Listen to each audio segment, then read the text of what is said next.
السلام علیکم ورحمۃ اللہ وبرکاتہ۔ الحمد للہ نحمده ونستعینه ونستغفره ونؤمن به ونتوکل علیہ ونعوذ باللہ من شرور انفسنا ومن سیئات اعمالنا، من يهده الله فلا مضل له ومن يضلله فلا هادي له، ونشهد أن لا إله إلا الله وحده لا شريك له، ونشهد أن محمدًا عبده ورسوله، أما بعد أرسله بالحق بشيرا ونذيرا وداعيا إلى الله بإذنه وسراجا منيرا، فأعوذ بالله من الشيطان الرجيم، بسم الله الرحمن الرحيم، يا أيها الذين آمنوا كتب عليكم الصيام كما كتب على الذين من قبلكم لعلكم تتقون، وقال النبي صلى الله عليه وسلم من قام ليلا رمضان غفر له ما تقدم من الذنب أو كما قال عليه الصلاة والسلام۔ برادران اسلام، بزرگان محترم، امت کے غیور نوجوانوں، ساری تعریفیں اس خالق و مالک کے لیے جس نے ہمیں اور آپ کو ایمان کی عظیم ترین نعمت عطا فرمائی،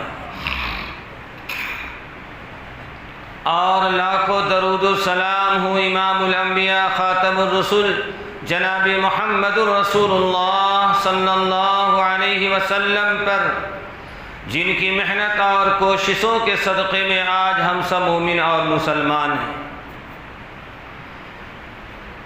قرآن مجید کی سورۃ البقرہ کی ایک آیت آپ کے سامنے تلاوت کی گئی۔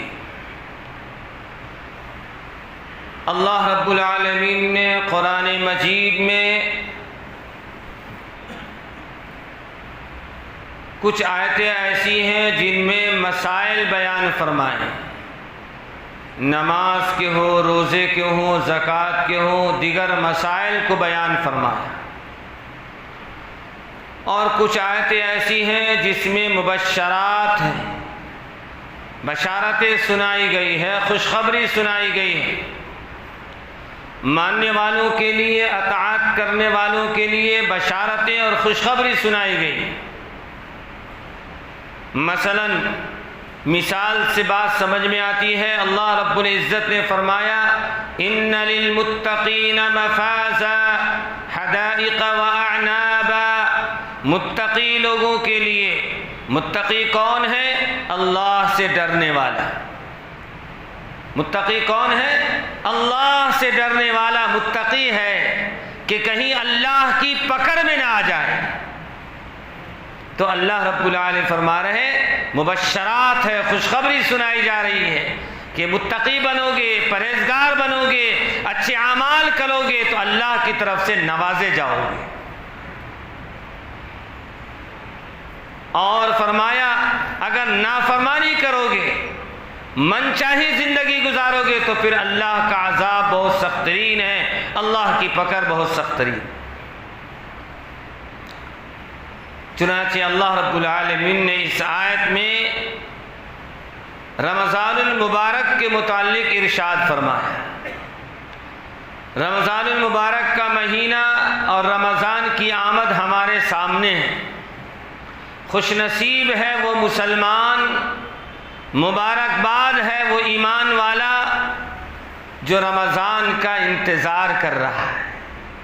ہمارے اور آپ کے آقا جناب رسول اللہ صلی اللہ علیہ وسلم نے دعا فرمائی، آپ نے دعا فرمائی اللہم بارک لنا فی رجب و شعبان وبلغنا رمضان، فرمایا اے اللہ شعبان المعظم میں اور رجب میں برکتیں عطا فرما اور رمضان تک ہمیں پہنچا دیجئے، تاکہ رمضان کی جو نعمتیں ہیں، رمضان المبارک میں جو نیکیوں کا ذخیرہ ایمان والوں کو ملتا ہے، وہ ہمیں مقدر میں آ جائے، ہمیں نصیب ہو جائے۔ اس لیے پیارے آقا صلی اللہ علیہ وسلم نے دعا فرمائی۔ پیارے آقا صلی اللہ علیہ وسلم کے اسی جملے پر اگر ہم غور کرتے ہیں تو رمضان کی عظمت و فضیلت سمجھ میں آتی ہے کہ آقا صلی اللہ علیہ وسلم دعا فرما رہے ہیں کہ رمضان تک پہنچا دیجئے، اس لیے کہ رمضان میں نفلوں کا ثواب فرض کے برابر ملنے والا ہے، اور اس لیے کہ رمضان کے ایک فرض کا ثواب 70 فرضوں کے برابر ملنے والا ہے، اور اس لیے کہ رمضان میں 10 روپیہ دینا 27 درجے 70 گنا نیکیوں کا اضافہ ہوتا ہے۔ ایک سکہ 1 روپیہ دیا تو 70 نیکیاں ملنے والی۔ یہ نیکیوں کا مہینہ ہے، یہ نیکیوں کا سیزن ہے ایمان والوں کے لیے۔ دوستو اور بزرگوں، ایک طرف ایمان والا جو سچے دل سے رمضان کے جن کے دلوں میں حوصلے ہیں، شوق ہے، ذوق ہے، تڑپ ہے، لگن ہے، نیکی جمع کرنے کا انتظار ہے، ان کو تو واقعی خوشی، دل میں خوشی ہوتی ہو۔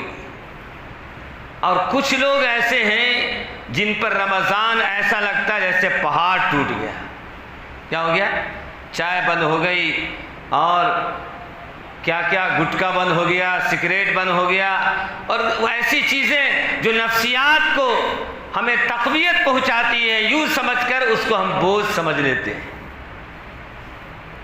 اور کچھ لوگ تو ایسے بھی ہیں جو ہیلے بہانے بنا کر ڈاکٹروں کا سرٹیفکیٹ بھی بنا لیتے ہیں اپنے دوستوں احباب میں، رشتہ داروں میں دکھانے کے لیے۔ ہر قسم کے لوگ آپ کو ملیں گے۔ اللہ کے نبی جناب رسول اللہ صلی اللہ علیہ وسلم نے حضرت سلمان رضی اللہ تعالیٰ روایت فرماتے کہ شعبان المعظم کے آخر میں پیارے آقا صلی اللہ علیہ وسلم نے ہم لوگوں سے خطاب فرمایا۔ کیا فرمایا؟ ہم لوگوں سے پیارے آقا صلی اللہ علیہ وسلم نے خطاب فرمایا۔ رمضان آنے میں چند روز باقی تھا تو آپ نے خطاب فرمایا اور فرمایا تمہارے اوپر ایک مہینہ آنے والا ہے، جو مہینہ جس مہینے میں اللہ رب العالمین نے بڑی فضیلتیں رکھی ہیں، جس میں ایک رات آنے والی ہے جو 1000 مہینوں سے بہتر ہے۔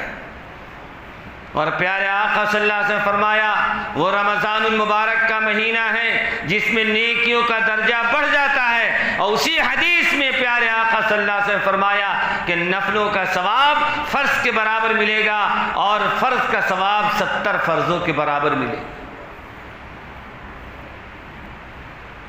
معلوم یہ ہوا کہ رمضان المبارک کا انتظار تھا، رمضان المبارک کی تیاری رسول پاک صلی اللہ علیہ وسلم شعبان المعظم سے کرتے تھے۔ ہم کیا تیاری کر رہے ہیں رمضان المبارک کے لیے؟ رمضان المبارک کی تیاری یہ ہے کہ سب سے پہلے تو اپنے ارادے اور اپنی نیت کو پختہ کیجیے۔ کیسے بھی مسائل آ جائیں، انشاءاللہ ثم انشاءاللہ روزہ نہیں چھوڑوں گا، تراویح نہیں چھوڑوں گا، یہ عزم مصمم کیجئے۔ اس لیے کہ بندہ جو فرش پر روئے زمین پر دل میں ارادے کرتا ہے، اللہ عرش پر اس کے مطابق فیصلے فرماتا ہے۔ ہمارے نیتوں میں کدورت نہیں ہونی چاہیے، ہمارے نیت میں جیلا ہونا چاہیے، ہمارے نیتوں میں پاکیزگی ہونی چاہیے، ہمارے نیتوں میں اخلاص ہونا چاہیے کہ اس رمضان المبارک میں ہم ہر وہ عمل کریں گے اور ہر اس نیک عمل کے ذریعے ہم اللہ کی نزدیکی اور اللہ کا قرب حاصل کریں۔ تو ایک تو پہلی بات تو یہ ہے کہ اپنی نیت کو درست کیجئے اور یہ ارادہ کیجئے کہ جیسے بھی مسائل آ جائیں انشاءاللہ ثم انشاءاللہ ہر ممکن کوشش کریں گے ہم روزہ کو نہ چھوڑیں۔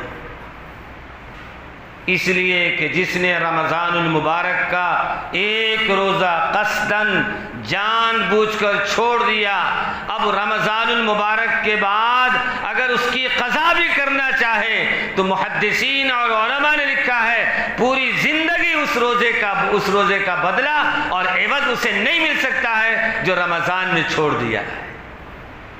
قضا تو پوری ہو گئی لیکن وہ فضیلت، وہ برکات، وہ انوار نہیں مل سکتے۔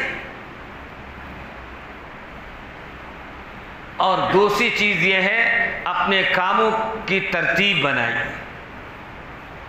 رمضان کی تیاری کا مطلب ہی وہی ہے کہ ہمارے روز مرہ کے جو کام ہیں اس کاموں کی ہمیں ترتیب بنانا ہے۔ وقت پہ نماز پڑھنا ہے، وقت پہ تراویح پڑھنا ہے، افطار کے لیے وقت فارغ کرنا ہے۔ ایسا نہیں کہ چلتے پھرتے بس اذان شروع ہوئی ہوٹل سے کچھ لے کر کھا لیا، اہتمام سے وقت کو نکالیے اور دسترخوان پر بیٹھ کر افطار سے پہلے دعا کا اہتمام کیجیے۔ پیارے آقا صلی اللہ علیہ وسلم فرمایا اللہ تعالیٰ نے چند ایسی نعمتیں دیا ہے جو کسی امت کو نہیں دیا ہے، ان میں ایک نعمت روزے کی نعمت ہے کہ افطار کے وقت میں مومن کی دعا قبول ہوتی ہے۔ ہم تو افطار کی تیاری میں رہتے ہیں، شربت بنانے میں اور افطار کے سامان کو جمع کرنے میں اور خریدنے میں اور لائن لگانے میں لگے رہتے ہیں۔ رمضان کی تیاری رمضان سے پہلے کرنا ہے، اس کی ترتیب بنائے، مجھے افطار فلاں مقام پر کرنا ہے۔ اور ہر آدمی کو چاہیے کہ کوشش ہو اپنے بال بچوں کے ساتھ کم از کم 1 مہینہ افطار کا اہتمام کیجیے، سب کے ساتھ بیٹھ کر خود بھی دعا کرے، اپنے بچوں کو بھی کہے دعا کی عادت ڈالے اب سے کہ بچہ اس وقت کی دعا قبول ہوتی ہے، جو مانگو کہ اللہ تعالیٰ عطا فرمائے۔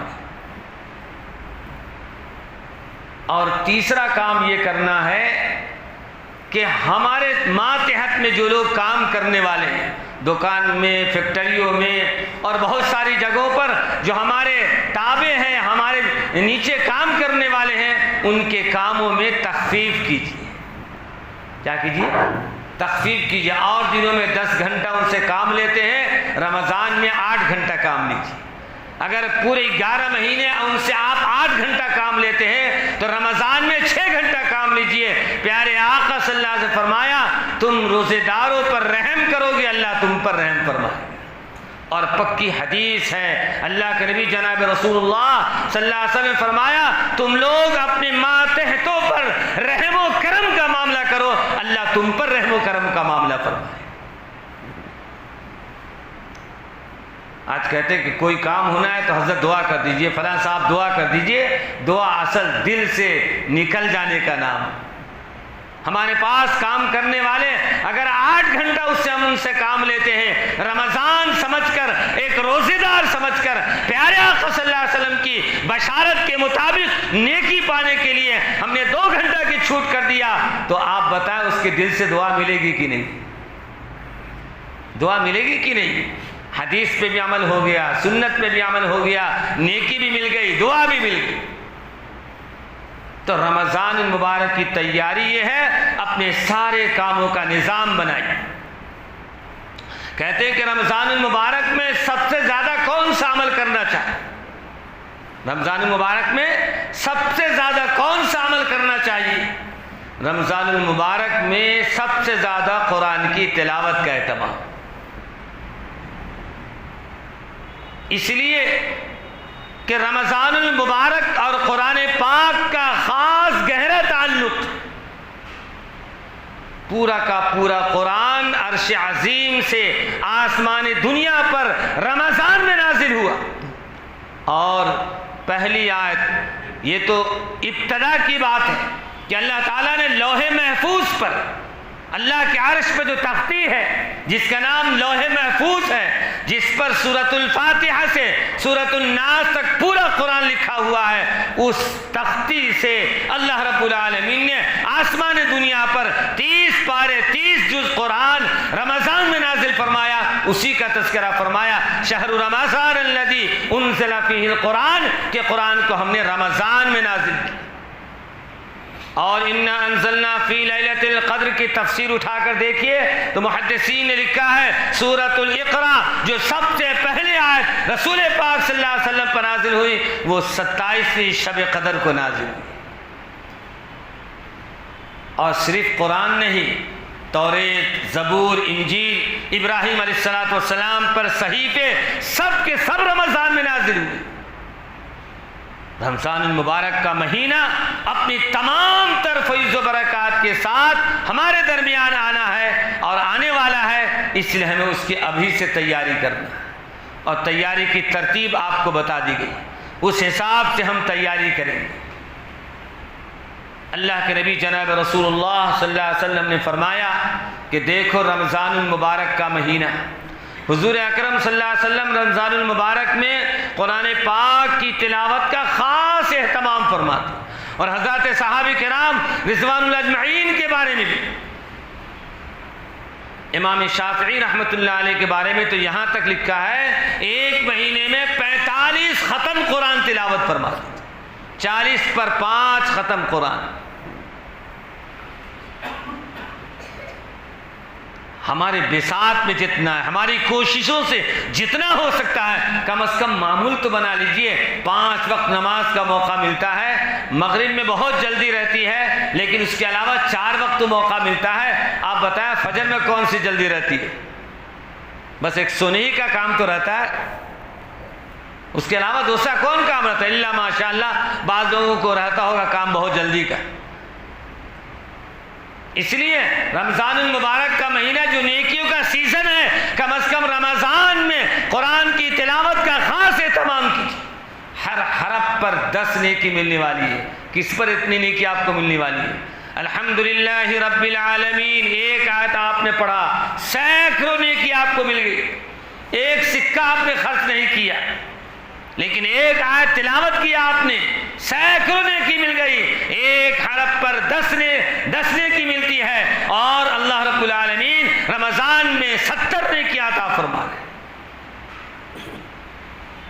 اس لیے ہر آدمی کو چاہیے کہ نیت کر لیجئے رمضان میں سب سے زیادہ جو عمل کرنا ہے نماز کی اور تراویح کے پابندی کے ساتھ ساتھ قرآن کی تلاوت کا اہتمام کرنا ہے. آج سے 10-20 سال پہلے کا ماحول ایسا تھا، بزرگ لوگ بیٹھے ہوئے ہیں کہ گھر میں جو ہے بچے آپس میں کہتے ہیں آپ کتنا تلاوت کر لیا؟ 2 پارہ. وہ کہتے ہیں میں 3 پارہ. وہ کہتے ہیں میں 6 پارہ. ایک شوق جذبہ تھا. اب وہ سارے جذبات ختم ہو گئے. اب موقع ہی نہیں، باپ ہی نہیں پڑھتا تو بیٹا کہاں سے پڑھے گا؟ ماں نہیں پڑھتی، ماں کا ہی مزاج نہیں تو بیٹا کہاں سے پڑھے گا؟ یہ مزاج بنانا ہے، یہ وصول بنانا ہے کہ خود بھی تلاوت کرنا ہے، بچوں کو بھی تلاوت کی ترغیب دینا ہے اور خود ساتھ لے کر بیٹھنا ہے. اور تلاوت کے ساتھ ساتھ یہ پورے سال کا معمول ہونا چاہیے. نہ صرف یہ کہ رمضان میں کثرت ہونی چاہیے، رمضان میں اور بڑھ جانا چاہیے. روزانہ ایک حدیث پڑھیے، گھر میں ایک حدیث پڑھیے، انشاءاللہ ثم انشاءاللہ بچوں کی زندگی میں دینداری آنا شروع ہو جائے، گناہ سے برائیوں سے بچنے والے بن جائیں. ہم نے اور آپ نے رسول اللہ صلی اللہ علیہ وسلم کے انوار کو، نبوت کے انوار کو ہم نے چھوڑ دیا، جس کی وجہ سے ہمارے گھر میں آج جہالت بھری ہوئی ہے، گمراہی بھری ہوئی ہے، خرافات بھرے ہوئے ہیں. اگر زندگی کو پاکیزہ بنانا ہے تو قرآن پاک کی تلاوت کا اہتمام کیجیے اور احادیث کے پڑھنے اور پڑھانے کا اہتمام کیجیے.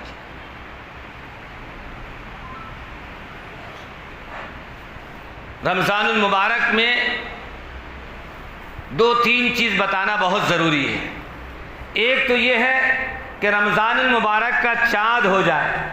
اب چاند جو ہے 29 کے حساب سے کل چاند ہوگا اور اتوار کا روزہ ہوگا. اور اگر چاند نہ ہوا، 30 کا چاند ہوا تو پیر کا روزہ ہوگا. یہ اللہ کو معلوم ہے، کسی کو معلوم نہیں.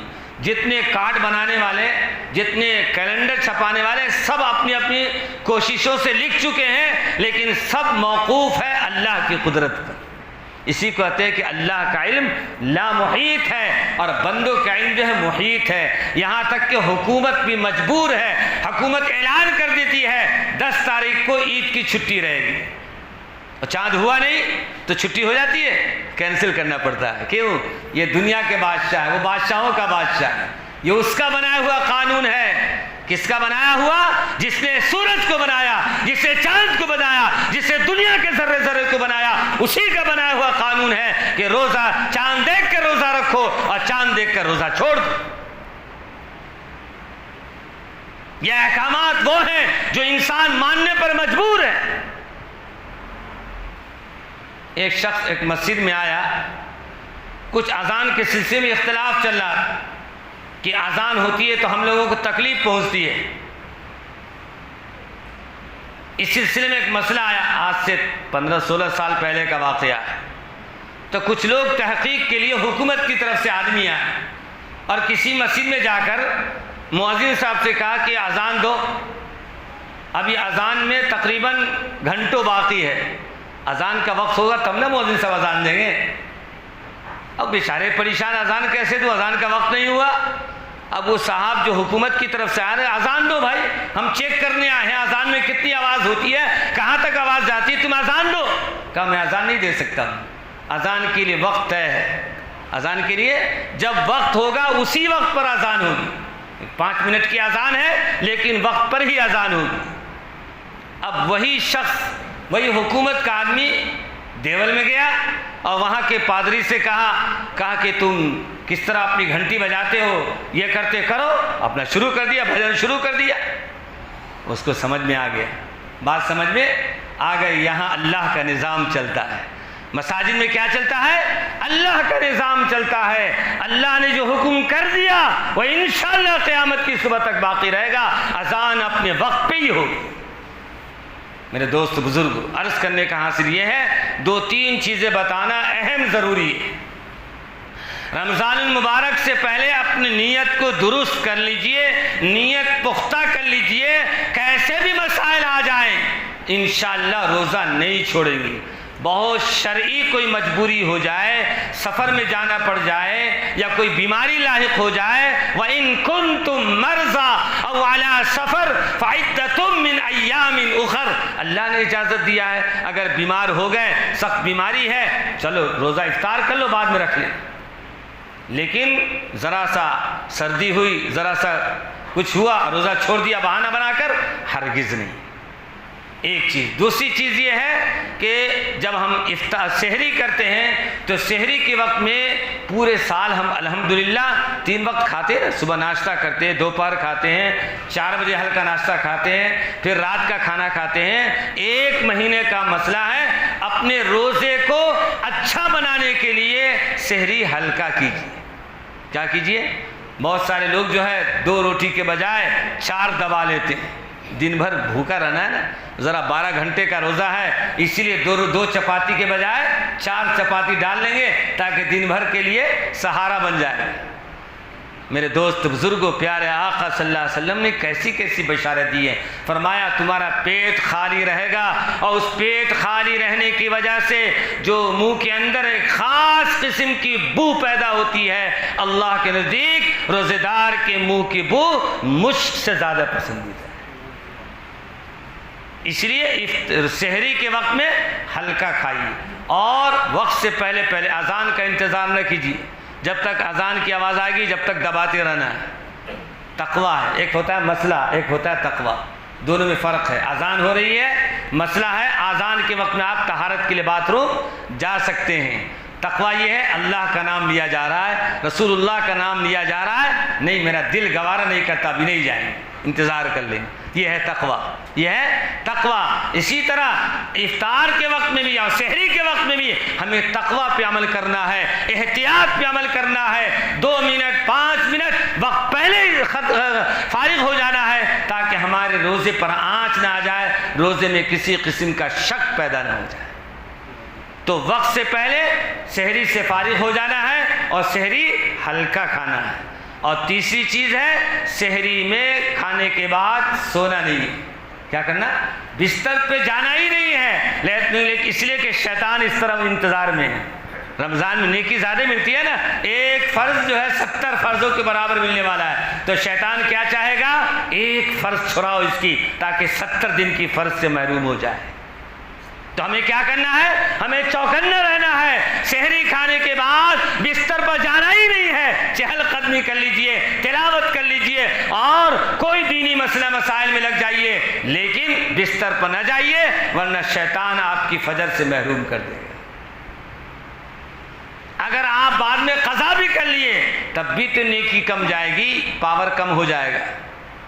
یہ کام آپ کو سحری میں کرنا ہے۔ اس کے بعد 5 وقتی نماز تو آپ کو پڑھنا ہی ہے۔ ہر نماز کے بعد تلاوت کا اہتمام کیجیے۔ کام پر جاتے ہیں، خلوص سے، اخلاص سے، امانت داری سے جو کام کرتے ہیں، کام کرتے رہیے۔ اگر ہمارے ماتحت کام کرنے والے ہیں تو ان سے گزارش ہے، پیارے آقا صلی اللہ علیہ وسلم کی اس حدیث پر عمل کیجیے۔ آپ صلی اللہ علیہ وسلم نے ارشاد فرمایا، تمہارے ماتحت میں کوئی کام کرنے والے ہیں تو رمضان میں روزے کی برکت سے ان کو تم تخفیف کرو، ان پر رحم کھاؤ، اللہ تم پر رحم کھائے گا۔ اور تیسری چیز ہے افطار کے وقت۔ افطار کے وقت میں پیارے آقا صلی اللہ علیہ وسلم نے فرمایا کہ اگر کسی نے کسی کو افطار کرا دیا تو اللہ تعالیٰ اس کے گناہوں کو بخش دیتے ہیں۔ حضرت صحابہ کرام کا مجمع ہے، حضرت صحابہ نے بہت اونچا سوچ لیا، کہا افطار کا مطلب ہے کہ کھلانا پلانا اور ان کی اہتمام کرانا، تو اللہ کے نبی ہم لوگوں کے پاس اتنا تو نہیں ہے کہ ہم سب کو کھلائے اور پلائے، یہ نیکی کیسے ملے گی؟ تو پیارے آقا صلی اللہ علیہ وسلم فرمایا، یہ نیکی کھلانے پلانے پر موقوف نہیں ہے، اگر کسی کو ایک گھونٹ پانی پلا دیا، اگر کسی کو کھجور کا ایک دانہ کھلا دیا، تب بھی یہ نیکی اللہ عطا فرمائے۔ اہتمام کوشش کیجئے۔ ہمارے سالوں میں شادیوں کے موقع پر، برتھ ڈے کے موقع پر کیا کیا ہمارے معاشرے میں رواج ہے، اس موقع پر ہزاروں ہزار پیسے بے جا فضول لٹاتے ہیں۔ ان المبذرین کانوا اخوان الشیاطین، اللہ کے واسطے اس آیت پر غور کیجئے۔ اللہ رب العالمین فرما رہے ہیں فضول خرچی کرنے والا شیطان کا بھائی۔ اللہ ہم سب کی حفاظت فرمائے۔ اگر خرچ کرنا ہے روزے داروں پر خرچ کیجئے، ذخیرہ آخرت ہو۔ چاہیے تو یہ تھا کہ ہر مومن بندہ پانی کا باٹل لیے، شربت لیے اور ڈھونڈے تلاش کرے کہاں روزے دار مل جائے، ان کو اپنے پانی سے، اپنے کھجور سے افطار کرائے، اس لیے کہ پیارے آقا صلی اللہ علیہ وسلم نے فرمایا یہ نیکی تمہارے گناہوں کو بخش دے گی، تمہارے گناہوں کو مٹا دے گی۔ تو افطار کرائیے، لیکن حلال کمائی سے۔ کس سے؟ حلال کمائی سے افطار کرائیے۔ حرام مال سے نہ خود افطار کیجئے اور نہ کسی اور کو افطار کرائیے، نہ خود اپنا روزہ خراب کیجئے نہ اوروں کا روزہ خراب کیجئے۔ اور افطار کے وقت میں اہتمام کے ساتھ بیٹھیے اور بیٹھ کر دعا کا اہتمام کیجئے۔ انشاءاللہ ثم انشاءاللہ پیارے آقا صلی اللہ علیہ وسلم فرمایا کہ جب جو روزہ رکھتا ہے دریا کی مچھلیاں اس کی مغفرت کی دعا کرتی ہے، اور سحری سے لے کر افطار تک دریا کی مچھلیاں اس روزے دار کی مغفرت کی دعا کرتی رہتی۔ اور پھر آقا صلی اللہ علیہ وسلم نے ارشاد فرمایا کہ دیکھو اللہ تعالیٰ پورے مہینہ جنت کو سجاتے ہیں، فرشتوں کو حکم دیتے ہیں یہ میرا روزے دار بندہ صبح سے شام تک روزہ رکھے ہوا ہے، بھوکا پیاسا رکھے ہوا ہے، اے تم دیکھو جنت کو سجاؤ ان کے لیے، جنت کو بساؤ ان کے لیے، انتظار کرو اس کے لیے۔ یہ انعام، یہ اعزاز اگر پانا ہے تو رمضان کی قدر کرنا ہے۔ تو افطار کے وقت میں دعا کا اہتمام کیجئے، اور افطار کے بعد کی نماز کہیں افطار کی نہ بن جائے ہماری۔ بہت سارے لوگ ہوتے ہیں اتنا اہتمام سے کھاتے رہتے کہ نماز بعد میں قضا کی نوبت آ جاتی، یا کبھی وضو چلا گیا تو غفلت ہو گئی، یا کوئی اہم کام پیش آ گیا غفلت ہو گئی، اس لیے فوراً افطار کر کے مسجد میں جماعت کے ساتھ نماز پڑھیں۔ 27 درجہ بغیر جماعت کی نماز کے اگر جماعت کے ساتھ آپ پڑھتے ہیں تو 27 گنا زیادہ نیکی آپ کے لیے۔ اور 5ویں چیز یہ ہے کہ آپ تراویح کا اہتمام کیجیے۔ اللہ کے نبی جناب رسول اللہ صلی اللہ علیہ وسلم فرمایا کہ قرآن کا سننا بھی مجھے پسند ہے. کیا فرمایا؟ قرآن کا سننا بھی پسند ہے. قرآن کے پڑھنے والوں کو جتنی نیکی ملے گی قرآن کے سننے والوں کو بھی اتنی ہی نیکی ملے گی. اس لیے تمام بھائیوں سے گزارش ہے رمضان مبارک میں روزے کا اہتمام کیجئے, ہیلے بہانے بنانا چھوڑ دیجئے. اللہ کے نبی جناب رسول اللہ صلی اللہ علیہ وسلم کے سامنے کیا چہرہ دکھائیں گے؟ ہٹے کٹے صحت مند لوگ جو ہے دیکھتے کہ روزہ نہیں رکھتے. کیا نہیں رکھتے؟ کتنا افسوس آتا ہے. اللہ اکبر. فرشتے لعنت کریں گے, فرشتے لعنت کریں گے, اللہ کا غضب نازل ہوگا. اور ایک حدیث سنا کر بات ختم کرتا ہوں. اگر انسان کو ذرا بھی غیرت ہوگی تو اس حدیث کو سننے کے بعد خدا کی قسم وہ روزہ نہیں چھوڑے گا. پیارے آقا صلی اللہ علیہ وسلم عید الفطر کے دن اعلان فرماتے ہیں, فرمایا اپنے صحابہ سے اعلان کر دو جس نے رمضان کا روزہ نہ رکھا وہ میری عیدگاہ میں نہ آئے. کیا فرمایا؟ جس نے رمضان کا روزہ نہیں رکھا اس کو کہہ دو کہ رسول اللہ کی عیدگاہ میں نہ آئے. کتنی شرم و حیا کی بات ہے میرے دوست بزرگوں.